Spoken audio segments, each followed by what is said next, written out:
成員阿嬌喺大馬遭偷拍事件引嚟各界重大迴響，而連日嚟備受精神困擾嘅阿嬌，終於不再流淚，重新振作。而喺背後支持佢嘅，除咗有所屬嘅唱片公司之外，就係對佢不離不棄嘅 fans。喺上星期五8月25日，阿嬌嘅歌迷就帶頭嚟到刊登偷拍照嘅雜誌社抗議。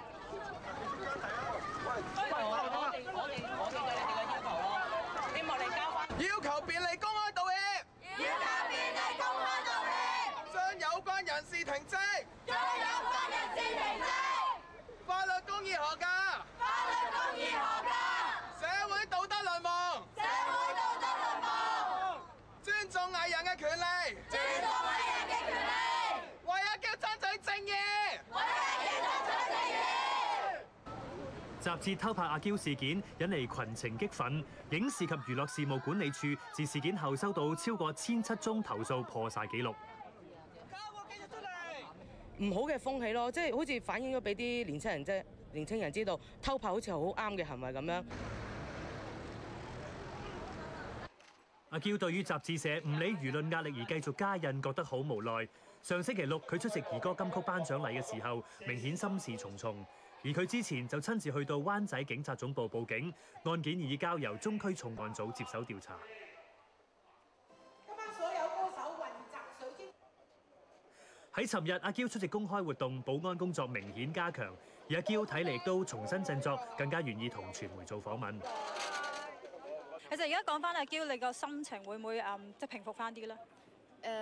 其實而家好好多咯，但係好擔心因為有好多朋友俾咗一個網址我啦，咁我 click 入去睇，就係一啲人藉住呢件事就將嗰啲相啦，同埋一啲裸女啊擺埋一齊，同埋或者移花接木咯。係啊，我驚有好多人睇咗會唔信以為真。係啊。咁但係其實琴日就去報咗警啦，希望警方可以點樣幫到你啦？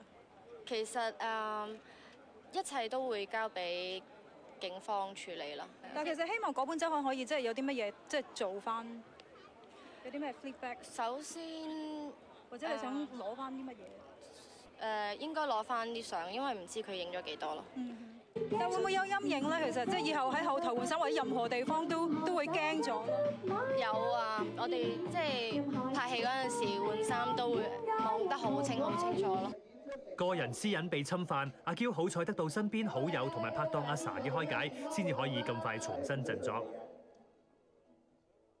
即係好多啦，都係 message 我咯 ，SMS 我咯，因為我諗佢哋驚即係對我造成一個打擾啊，但係好想即係俾啲信心我咯。咁有好多朋友係啊。小芳接受訪問嘅時候，佢好激動喎，佢覺得真係好戥你唔抵喎，即係會唔會好開心呢個朋友真係咁錫自己？